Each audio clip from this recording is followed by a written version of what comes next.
Hey, hello and good evening. Munson here on GMP TV, talking with Steven Whyte from Portugal, Homeminers, who will be joining me on screen in just a moment. And we'll find out from Steve about a new property that he's working on, a new project in Castanheira de Pêra, the increasingly popular and fashionable Castanheira de Pêra.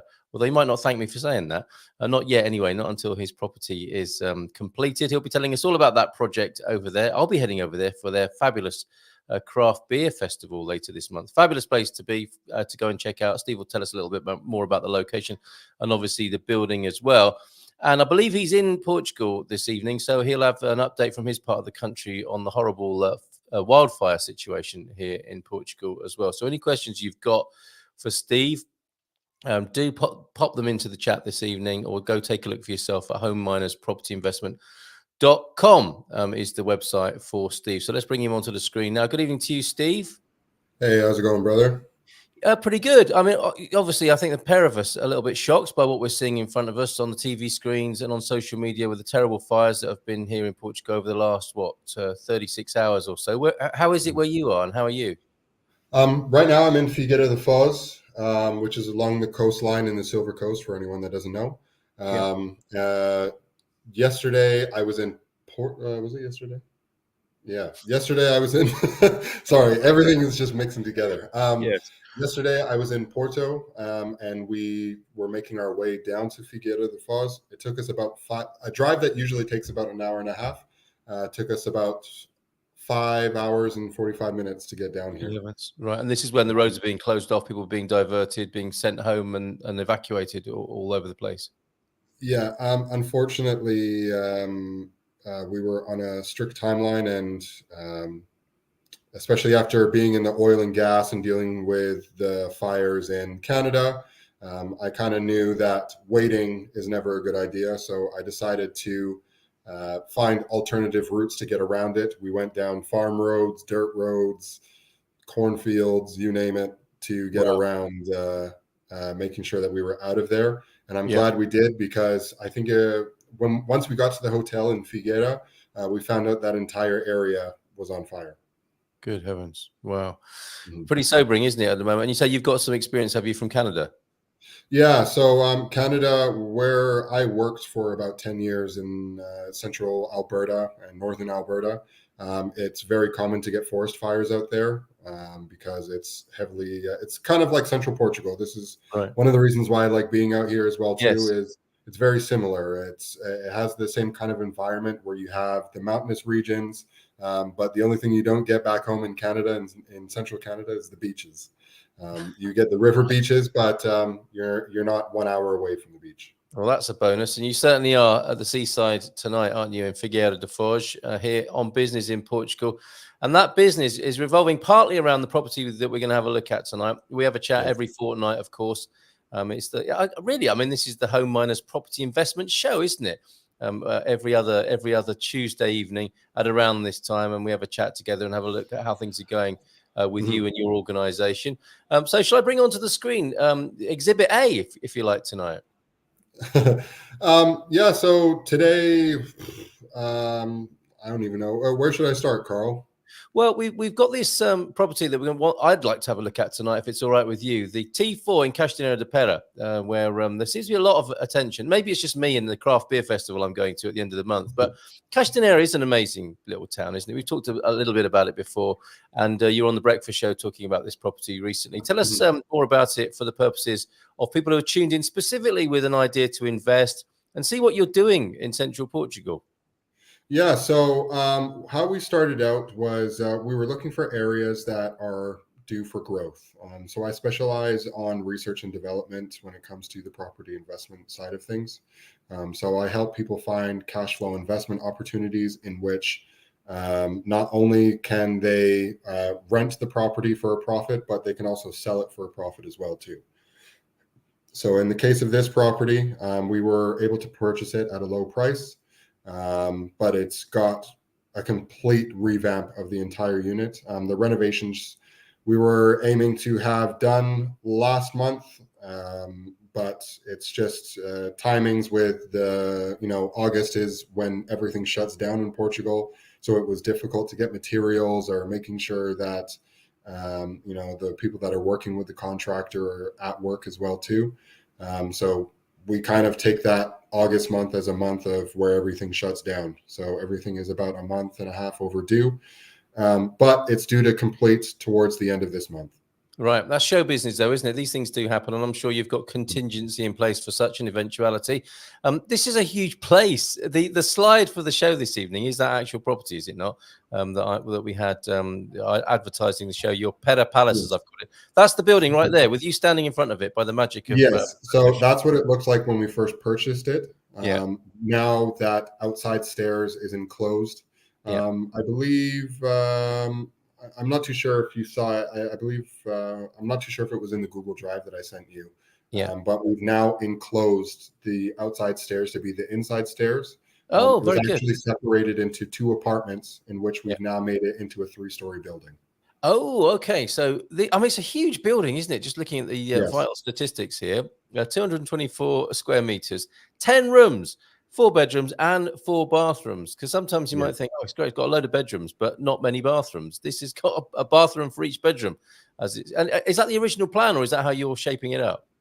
So what our plan was for this project was for us to purchase it and sell it as an asset to someone that maybe wants a summer home, or let's say someone is retiring in Portugal, but they have the opportunity to cash flow from it as well too. So what we've done is we've finished the adega that was downstairs in the basement, and turned it into a basement suite, so that they can rent it out either on Airbnb or a short-term rental. Right. And then, or they can have it as a long-term rental, which either way should offset the cost of the mortgage each month. Very good. This is how you roll, isn't it? Create cash flow rather than it being a rich dad, poor dad, dead asset of a home. Well, not really an asset, a liability if you live in it. There's some cash flowing from the basement, it turns out, on this one. How many bedrooms does that leave for the principal house once you've got the self-contained flat below? The principal house has 3 bedrooms and 3 bathrooms, and then the basement has 1 bed, 1 bath. Very good. Okay. So, sounding good, cash flowing. This is the sort of thing you do, isn't it? To give people options, I guess, as well. You don't have to do it that way, but you've got a great building that's been redesigned with that in mind, but it could be used in other ways as well. Yeah. So it has the opportunity to, we've designed it in a way so that you can split it into multiple units, or you can rent out the rooms. Room rentals in Portugal are in very high demand. Right. And also parking is also a high demand thing. So we've developed this property where we took up a little bit of the inside space of the house and turned it into a garage. Right. And here are some visualizations of the level of luxury that people can be enjoying inside the home, right? These are visualizations. It's not finished like this yet, but it will look very similar. It will look very similar. So the bathroom items are going to look pretty similar. It's going to be tiles on the walls. The wardrobes, I believe we've changed to white now. And the flooring is going to be the same. Bathtub's going to be the same. Pretty much everything that you see there is virtually going to be the same. Just lovely. Sure. Yeah, very nice. I'm just scrolling through and having a bit of a slideshow here. So, are you looking for an outright buyer? Because I know you're encouraging investors, collaboration, and so on. But this particular one, is for an outright buyer?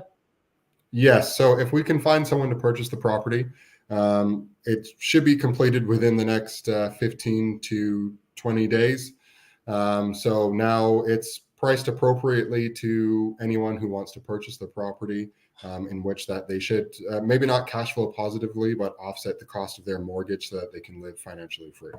Great. Okay. And is it all right if I put the link to it into the chat? Sure. So anybody wants to follow that up, they'll be talking to Monica in the first instance, but I'm sure it'll be fine if they get in touch with you as well. So that's going into the link is going into the chat, and we can put that into the particulars of the show as well. What else is going on for you at the moment, Steve? To be honest, a lot. We're hoping to. You didn't know where you were yesterday, did you? So that's an indication. Yeah. So what we're doing right now, I'm actually working with an investor from Canada and another investor from Poland. What they wanted to do is have the full experience and get a better understanding of the market. Oh, they've come to visit. Yes, they've come to visit to understand the market because they want to. the Polish guy invests in the UK and a few other markets, but he knows that Portugal is growing. Yep. And the investor from Canada, he's just fed up with the market and doesn't really like what's going on over there. I just actually realized now that I tried to send a family member a news article about the fires in Portugal, and they couldn't open it, and I couldn't figure out why. And it's because they limit what news you see from outside of Canada. Really? They're starting to limit what you can see on social media, so you can't see news outside of Canada unless it was presented by a Canadian news company. I have heard such talk. I didn't think that was a reality, and I'm shocked to hear that. And I'm sure you are I too. didn't realize it was coming into play so quickly. Right, another good reason to be here in Portugal. Yeah, they're just removing people's rights, and as much as people may not want to say it, but it's slowly turning into a communist regime. Right. Okay. Well, you've said it. Fair enough. Let's return, shall we, from Canada to Castanheira. See what I did there. And we can look at a few pictures on the screen of this delightful part of central Portugal. Some complementary alternative power right there, some sustainable energy, and a little bit of a slideshow of what goes on in Castanheira de Pêra. So what is that? That's the great big Lido, isn't it? And I think they're recoating it there. That's a huge, Yes. It connects to the river beach, doesn't it? It's a huge kind of water park. Yes, that's the Praia de Roca. So that place is it's a beautiful location. It's naturally fed from the river that flows through the center of town. Yeah. And it feeds the man-made beach that's there, and they also have artificial waves that come in as well too. And then they have a side as well for boats. Very good. Okay, let's have a look at some of the other highlights. There's an actual river beach, yes, a wild one, where I'm sure people take a dip as well. And that's looking at that water park from another angle, isn't it? That really is the heart of the town, isn't it? The watery heart of the town there. Mm-hmm. And wide open country. That's what you're going to enjoy, right? When you live in this part of Portugal, you're going to see these wide open spaces as well that hopefully the Bombeiros are taking good care of. Not sure what that is, but some modern architecture. That's the local municipality there. That's is it? That's why you're a regular there, by the sound of it. Okay, you have to pop in there. I've actually met the prime minister or the mayor or president, whatever you want to call him. Yes. Oh, right. And how does the president of Castanheira de Pêra view foreigners coming in with this sort of investment potential? He's welcoming them with open arms. Fantastic. Good to hear. He's really trying to incentivize people moving to the area. I think they've just finished doing the free Wi-Fi for the entire village. Yeah, where you can walk anywhere inside of the village and you have Wi-Fi. There's incentives to open businesses there. They have the area of rehabilitation program going on there as well too, to reduce your taxes. Very good. They have incentives for young families to come to the area where they will help with things like kids going to school or baby formula. The typical small family things. Wonderful. And this castle of Lausanne, I've been here, and there's a fabulous restaurant, Au Bourgogne. I think it's at the bottom, yeah. And there's another little river beach there. How far away is that castle from Castanheira de Pêra? That's I'm gonna say maybe 20 minutes, not even. It's a fabulous place, isn't it? Really, really great little touristic spot there. An old castle, and that's another aspect of the water park there with all its palm trees. Could be Florida, Steve. I really think I'll say it again, and some people don't believe me, but I really think that this will be kind of like the Beverly Hills of Portugal. You did say that, didn't you? You did say that. And this isn't just a wind turbine. This is a massive swing, and this is for swingers. Well, not. It's for people who like swings, and there are a few of these. There are a few of these around Portugal, aren't there? They're huge. It's not as tall as the wind turbine, but it's much bigger than a playground swing. And you can sit on this and presumably look at the massive vista in front of you and get these sort of views looking the other way as well. Look, boardwalks through the countryside. Normally you'd see those. You've got those at Figueira de Foz where you are. I've got those at San Martino de Porto. There they are through the countryside near. And that's another river beach as well, but not far from there too. So brilliantly located. Excellent stuff. Castanheira de Pêra. That's the T4. Is there anything else you want to say to us this evening before you go? I would definitely say that for people that are considering coming to Portugal, don't buy. In my personal opinion, I don't think it's a good idea to purchase property without seeing it first. I know a lot of people buy property blind and say, "Oh, I'm moving to Portugal," but they don't actually understand whether or not Portugal is a place for you. Right. Okay. Are you saying that from a particular experience you've had? Yeah, so we get a lot of people saying that they want to buy properties here, or they want to move to Portugal because they hear about how good it is. But what they don't understand is that not everything is going to be the same as what they're used to back home. Right. So Okay. let's take, for example, the sometimes speed is not a forte of the Portuguese environment. Hmm. Um, for example, August. Good luck getting stuff done in August if you want to get construction done or any sort of manual labor Is done. that why you're a month behind with this one? It's a little bit of the reason Right. why. Yeah. Okay. I'm Fair not enough. going to go too deep into that one, but No. it's one of the reasons. But there's a lot of positives. I'm not going to say that there's negatives, but there's maybe some issues that can maybe pose problems for other people. Me, I learned to work with them, and I learned to grow with the Portuguese environment. Yeah, that's right. It's different, isn't it? You can Mhm. make it wrong if you want. You can make it negative or bad if you want. But basically, it's just different. And if you want to be here and enjoy the incredible upside that Portugal has to offer, you've got to get with that program of dealing with some of the things you're not used to or not expecting, or even are sometimes offended by. It's a different culture, and you've got to get used to that. Yes. Yes, in Portugal, sometimes no reply is a reply. Very good. Do you want to say more on that? Actually, yeah. Before we go, let's just have a couple of minutes more, maybe, of shared intelligence on this. What do Sure. you mean by that exactly? Sometimes a lot of people say, well, I've messaged an agent or I've messaged the lawyer and they didn't reply to me. And sometimes they will not reply to you unless they have the answer that you're looking for. Yeah. So if they cannot provide you with what exactly you're looking for or the question that you were asking, sometimes they just plainly won't answer because they can't help you. Yep, fair enough. And this is a relationship based culture, isn't it? A relational Yes. culture, not a transaction culture. If you're coming from a country where you pay for your service, and the more you pay, the more service you expect, you might be in for a little bit of a rude awakening here. And Yes. throwing money at things is not going to really necessarily change things No. either. How about I double the money I'm giving you? Well, you can if you want, but it's going to be exactly the same situation, and Exactly. perhaps a little bit insulting as well. So don't try that. It's about relationships, not about transactions. And that Mhm. probably relates to the communication thing you were talking about. It's probably better to just rock up, isn't it? Go see people, Mhm. call them. Don't send emails and expect them to be answered. If you live Mhm. in a culture where not responding to an email is rude and puts the emphasis on the other person to respond, forget about that here in Portugal. It just doesn't work like that, does it? Yeah, I definitely, that's kind of something where I'm capitalizing on it now. Right. Working with people that can provide the speed that people need. So when it comes to investing in property, needing legal services, contractors, I've kind of intertwined myself into quite a few locations across Portugal, um, especially through my networking events as well too that I host in Portugal. We have an opportunity to bring people together so that you can find exactly what you're looking for or the people that are willing to work at the speed that you're asking.